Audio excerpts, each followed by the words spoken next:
Conversão, o podcast da CDL Porto Alegre. Olá, sejam muito bem-vindos ao Conversão, podcast da CDL Porto Alegre. Esse é um espaço para compartilhar conhecimento e fortalecer todo o ambiente de negócios. Nessa nossa terceira temporada, o tema é Varejo e Crédito. E nós vamos trazer especialistas para apresentar e debater as principais tendências deste cenário. Eu sou a jornalista Maíra Gato e serei a mediadora da nossa conversa. Bom, para dar continuidade à nossa temporada, nós vamos falar de gestão de risco na concessão de crédito, como lidar com a inadimplência e criar oportunidades para crescer. Então, vamos introduzir quem vai participar do nosso bate-papo aqui hoje. Primeiro, eu quero dar as boas-vindas ao Head de Novos Produtos e Arrecadação da Facta Financeira. Seja muito bem-vindo, Guilherme Bertazzo. Obrigado, Maíra. Prazer em conhecê-la. Obrigado, Denise. É um prazer estar aqui falando junto ao público da CDL e vai ser muito legal esse bate-papo. Ótimo! E também representando a CDL Porto Alegre e dando início aos nossos encontros, eu quero dar as boas-vindas à coordenadora de expansão RS. Seja bem-vinda, Denise Pires. Muito obrigada, Maíra. Obrigada, Bertazzo, por aceitar o nosso convite.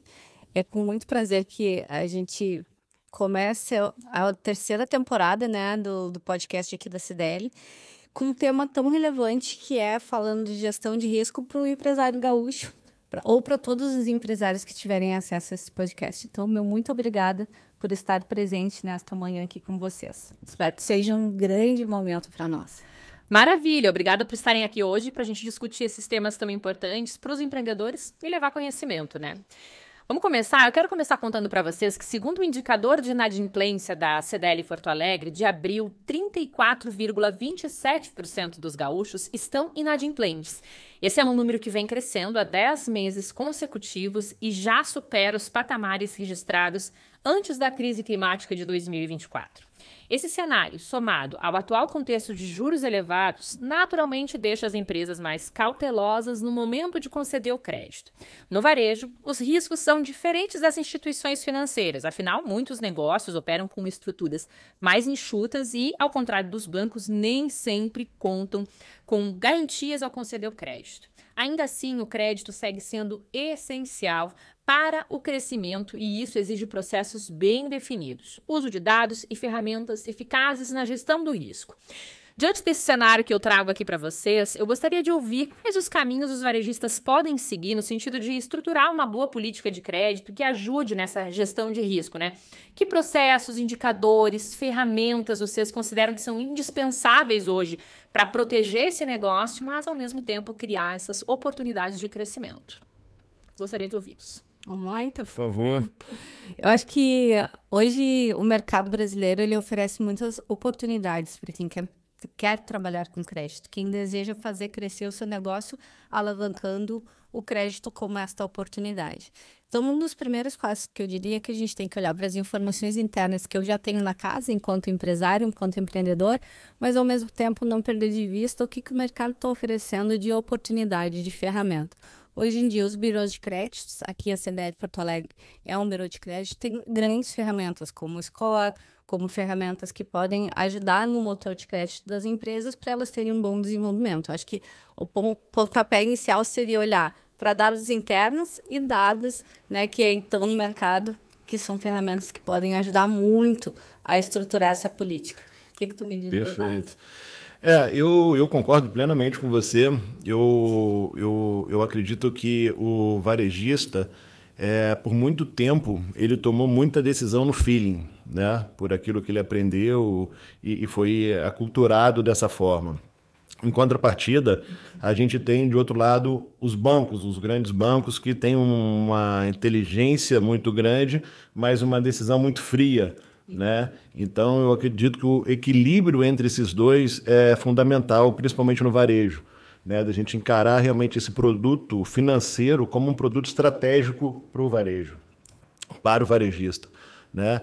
E aí eu acredito que a gente precisa focar, você comentou alguns pontos de dados, de ferramentas, né?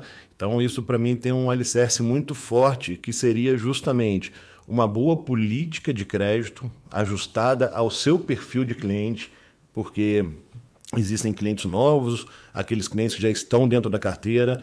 Você precisa de dados, seja os dados internos, seja os dados externos, conhecer o seu cliente, e você precisa de ferramentas, de uma plataforma para fazer essa concessão. A gente citou aqui, por exemplo, a questão da enchente, né? É preciso também ter esse olhar adaptável ao momento que vive o Estado, ao momento que vivem as pessoas, ao perfil de consumidor. Vocês consideram que isso também é relevante? Muito. Eu sempre digo para os empresários que a gente acaba atendendo que o remédio não é igual para todos, assim como o momento da economia. Então, se nós pegássemos a enchente, ela teve vários impactos. Aquelas pessoas que tinham uma alta capacidade de pagamento pode ter mudado completamente, porque foram diretamente impactadas. E tem as pessoas que não foram diretamente impactadas, mas que, de repente, a empresa que ela trabalhava foi impactada e ela perdeu o emprego. Então, isso também faz com que a economia tenha uma retração, né? Porque eu tenho uma perda de emprego, tem um outro cenário que a gente precisa olhar. Então, são os variáveis externas, que eu considero, da economia do momento que nós estamos vivendo. Se nós fôssemos pegar agora em maio, a gente teve um aumento da Selic para 14,75, se não me engano, na primeira semana foi divulgado esse dado. O que isso vai impactar diretamente? O crédito vai ficar mais caro. Então, quando eu tenho um crédito mais caro, eu também preciso escolher melhor as pessoas que eu vou financiar esse crédito, né, dentro do varejo. E para o varejista, isso é muito importante, porque ele precisa começar a entender melhor o perfil que o Bettazo bem trouxe, né? Que cada pessoa tem um perfil de comportamento, cada pessoa tem um risco apresentado em função tanto de variáveis de mercado, como também das variáveis que estão impactando no que eu, enquanto empresário, tenho de apetite de risco. Poderíamos dizer isso? Com certeza. Você comentou do aumento da inadimplência. Se a gente para e olha alguns indicadores friamente, a gente vê, por exemplo, uma taxa de desemprego menor, caindo um pouquinho, né, nos últimos meses. E essa qualidade creditícia ela não vem só dessa retração na taxa de desemprego, vai muito em linha com essa capacidade de pagamento que a Denise está colocando. Então, se os juros está mais alto, se a própria inflação de alguma maneira está mais alta, isso come a capacidade de pagamento do cliente final, né? Então, assim, isso é ruim para o cliente, é ruim para o varejo, que deixa de vender. O cliente final ele vai acabar fazendo conta para ver se aquela parcela cabe ou não cabe dentro do bolso dele, e às vezes, encabendo, você acaba não tendo condições de pagar depois. Então, é um momento bem delicado realmente para a gente saber qual é esse equilíbrio, né, entre fomentar a venda e vender com qualidade. A gente vê, às vezes, um perfil de empreendedor, de lojista, às vezes mais conservador, tomou a decisão e tem a insegurança de voltar atrás. E não tem problema de ajustar a rota no meio do caminho em relação também a essa questão do crédito, né? De maneira nenhuma, até porque o crédito, a política de crédito, ela não é estática, ela é dinâmica. Então, assim, o mercado muda, você tem que ajustar a política. A tua gestão interna mudou, também tem que ajustar a política. E para isso a gente trabalha muito com grupos de controle e teste. A gente poderia dizer isso, né?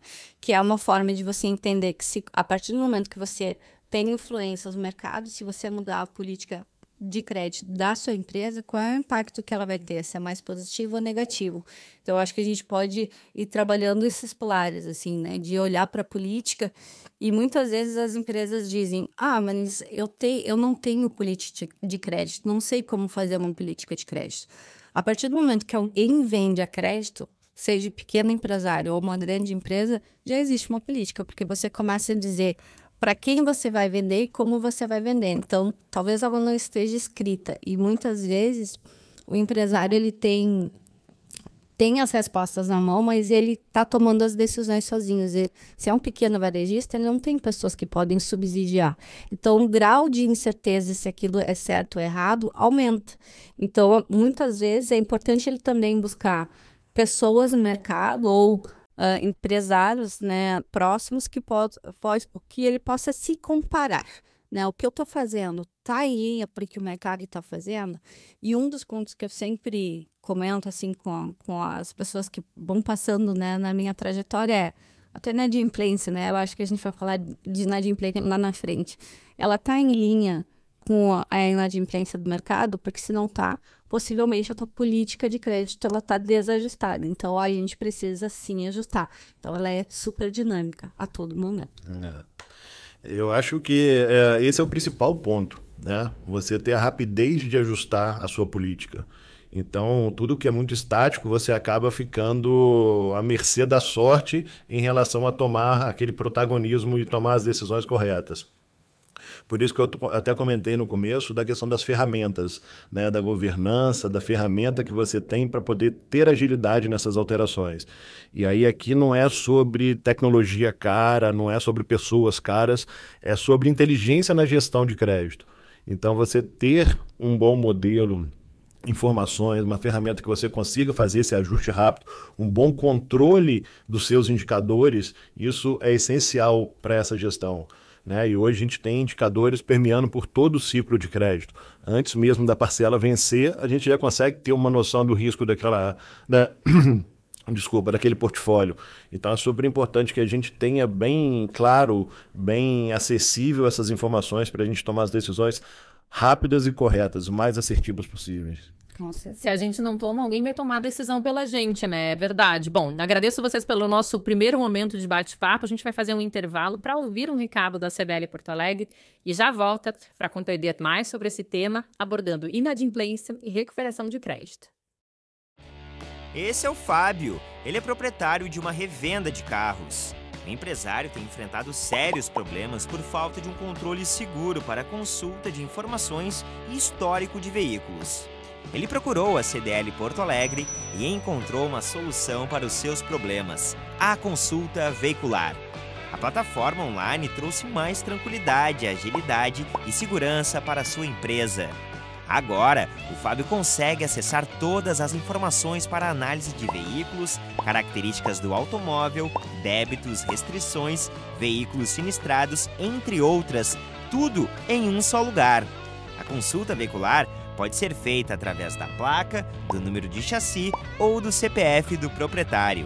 Quer ter mais segurança e controle na compra e venda de carros? Acesse www.cdlpoa.com.br. CDL Porto Alegre, inteligência a serviço do seu negócio. Agora que já falamos sobre os riscos de conceder crédito no varejo, nós vamos abordar um ponto crucial: como recuperar esse crédito. A gente sabe que é preciso agir rápido, falamos sobre isso aqui, com estratégia, compreendendo que essa recuperação começa antes mesmo da cobrança e pode ser decisiva para o caixa da empresa. Por isso, neste bloco, nós vamos falar sobre a régua de cobrança, abordagem ao cliente, negociação e uso de dados. E para começar, eu queria ouvir de vocês se existe uma diferença entre quem deve para o varejo e quem deve para outras instituições. E quais os métodos realmente funcionam na hora de recuperar esse crédito? Vou começar agora. Eu acredito sim que tem essa diferença. O cliente ele tem uma relação muito maior com a marca do que em outras instituições, em grandes bancos, né? Então ele tem aquela referência da marca para poder ser relacional com ela. Então eu acredito muito nessa força da marca para poder fazer a diferença em cobrança. E sim, para isso você precisa se utilizar e respeitar esse cliente da mesma forma, né? Então você ter uma boa régua de cobrança, e essa régua de cobrança ela não é a partir do momento que você venceu a tua parcela. É desde o começo, quando você concedeu o crédito. Você explicou bem o produto, ele sabe o que ele está contratando, o prazo que ele está contratando, os juros que ele tem.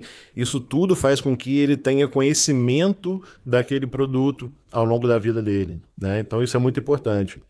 Fora isso, você tem a própria régua preventiva. Antes de deixar ele entrar em atraso, você consegue se relacionar com ele, principalmente utilizando essa força do varejo, para poder lembrar das ações, do que dia de vencimento, como que são os canais de pagamento. Então é muito importante você ter uma régua muito bem definida para que isso ajude a sua jornada de crédito, entendendo que cobrança não é a última etapa, né? Ela é mais uma etapa do ciclo de crédito e muitas das vezes muito importante para você reengajar esse cliente de alguma forma. Perfeito, acho que o Bertazzo trouxe um ponto para mim é muito importante, assim, que a cobrança, né, ela é também uma etapa do crédito, porque normalmente vai entrar inadimplência se você está analisando mal, então começa lá na política de crédito.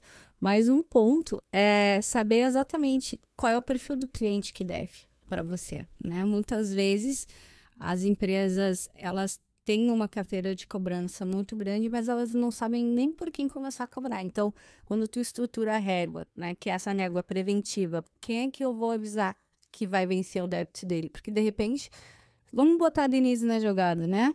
Talvez se eu comprar crédito num segmento que eu não sou acostumado a comprar, pode acontecer de eu esquecer de pagar. Por quê? Porque não é do meu cotidiano, mas eu precisei daquele crédito especificamente e fui procurar uma empresa que me forneceu. Só que não está no meu escopo diário, né, mensal. Então, eu posso ter uma cobrança preventiva, que é dizendo, olha, Denise, a tua parcela vence em tal data, vem aqui e já aproveita as novidades. Né? Poderia ser um bom exemplo. Da mesma forma que eu tenho pessoas que sempre vão atrasar. Então, ela não tem uma ligação direta com uma marca do grande banco ou com uma outra empresa, porque ela tem por cotidiano, por rotina, fazer esse atraso mensalmente. Então, ela vai ter que ter um esforço de cobrança. E aí, a gente precisa entender se é no início ou se ela já tem um prazo de atraso de 15 dias, por exemplo, e ela sempre vai pagar em 15 dias, e aí você só tem que fazer um pequeno lembrete. Ou aqueles mais incisivos ainda, né, Bertazzo, que a gente vai precisar uma energia muito bacana para conseguir recuperar a carteira de cobrança também. E aí é importante que a empresa tenha todo esse mapeamento. Por menor que seja, tem que ter um mapeamento, né? Porque você vai conseguir se relacionar melhor com o seu cliente quando você conhece ele. E você deseja que ele pegue o crédito na sua empresa para poder vender novamente. Porque é um ciclo, né? Assim que você usa o próprio crédito como uma alavancagem, passando pela cobrança também. Sem dúvida. Gente, falando assim, vocês falaram sobre vários temas, sobre o mapeamento, sobre o uso de ferramentas. Nasceu só aquele empreendedor que tô lá e vendo o nosso podcast, ouvindo o nosso podcast, eu percebi que eu preciso ajustar a minha política de crédito. Por onde eu começo? Tem como a gente dizer por onde começar? Ou se existem ferramentas que são, essa é essencial para fazer esse ajuste, esse controle? Vocês teriam alguma dica? Eu falaria que conhecendo o seu cliente, né? Por muito tempo a cobrança ela foi marginalizada nessa etapa do fluxo como final e muito das vezes massivamente atacada, né? Em forma, fica ligando, fica de alguma maneira perturbando aquele cliente. E hoje não, hoje você tem que ser empático, você tem que ser inteligente para poder saber como abordar aquele cliente, né? Então você conhecendo, você tendo informações, e hoje existem informações, existem modelos inclusive para a parte de cobrança também, você consegue escutar o seu cliente melhor, você consegue fazer uma oferta melhor para ele, a condição que ele paga, que ele quer pagar, o canal que ele quer pagar, entender que muitas das vezes ele tem um tempo dele. Ele está trabalhando e não vai ficar atendendo uma ligação, mas às vezes pelo WhatsApp, um aplicativo, ele vai conseguir fazer esse pagamento, né? Então, assim, eu acho que a palavra aqui seria empatia e também inteligência para usar os dados corretos de acordo com aquele momento.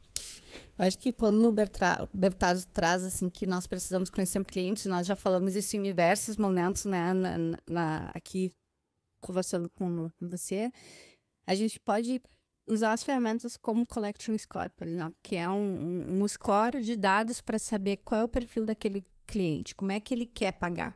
Então, está muito em linha com essa informação, esses dados, como que eu uso isso a meu favor, né? Porque eu também vou ter um esforço e um investimento para fazer a gestão dessa cobrança. Então, por quem eu começo? E aí tem a parte de digital. Se a gente for olhar, todos nós nos tornamos um pouco digital, né? E às vezes as pessoas querem muito ser atendidas para comprar produtos e serviços, mas elas não querem se expor na hora de efetuar uma cobrança. Então, o digital funciona muito bem em grandes públicos. Então, conseguir segmentar, saber a faixa etária, saber como é que essas pessoas se relacionam comigo, tanto na parte da venda como também na parte da cobrança, é muito importante, porque eu vou usar o melhor canal para chegar nessa gestão. Ele não só ele é super importante do ponto de vista de você propor ao cliente formas de pagamento, mas como uma questão de custo também. A cobrança é uma parte custosa que a gente tem, né? Você ficar ligando, você ficar insistindo na cobrança para aquele cliente sendo que 10%, 20% dele só vai pagar, se torna caro. Então, você ter essas ferramentas hoje, ela é super importante para te ajudar dentro desse equilíbrio. A ser mais assertiva nesse gasto de energia e financeiro, que acaba sendo o processo da cobrança, né? Perfeito. Ainda mais no varejo, que às vezes o ticket é baixo. Então, você investir muito para fazer aquela recuperação, às vezes não se paga. Então, qual que é esse equilíbrio? De novo, dados, inteligência, isso que é a receita, eu acredito, de sucesso. E saber qual é o ponto de corte também, né? A partir de quando eu vou começar a cobrar efetivamente. Por quê? Se a gente pegar um exemplo, vou mudar a trajetória aqui e pegar um exemplo positivo. Se uma pessoa sempre paga com 15 dias de atraso, nem sempre isso é ruim para uma empresa, porque ela está ganhando em cima do financeiro. Então, aqueles 15 dias, ela gerou um juro, ela gerou uma multa e a pessoa pagou, mas está tudo bem. Agora, passando dos 20 dias, 30 dias, ele já começa a onerar a operação da empresa. Então, ele já vira muito mais custo do que qualquer outra coisa. Então, o que funciona no SMS digital, só lembrando uma pessoa e uma custa bem baixa, ele vai se tornar muito mais alto a partir do momento que eu passe aquela régua dos 30 dias. Então, é super importante que a gente tenha essa gestão muito ajustada. E aí, quando a gente fala de conhecer o cliente, está muito pautado nisso, né, Bertazzo? Saber quem é que vai pagar ele com 15 dias e quem é aquela pessoa que já vai se tornar onerosa para a empresa e ela vai aumentar o meu custo de operação. Isso. E a gente está falando de milhares de clientes, né? Então, você ter essa gestão, ter essas ferramentas, mais uma vez, é importante. E aí, eu acho que esse ponto que eu acabei comentando, que fala lá um pouco do score de dados, né, para poder selecionar os clientes, ele tem que ser visto como um investimento.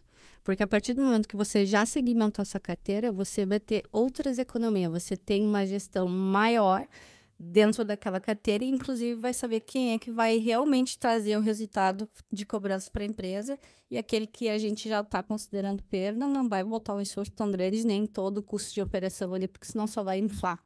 Não faria sentido.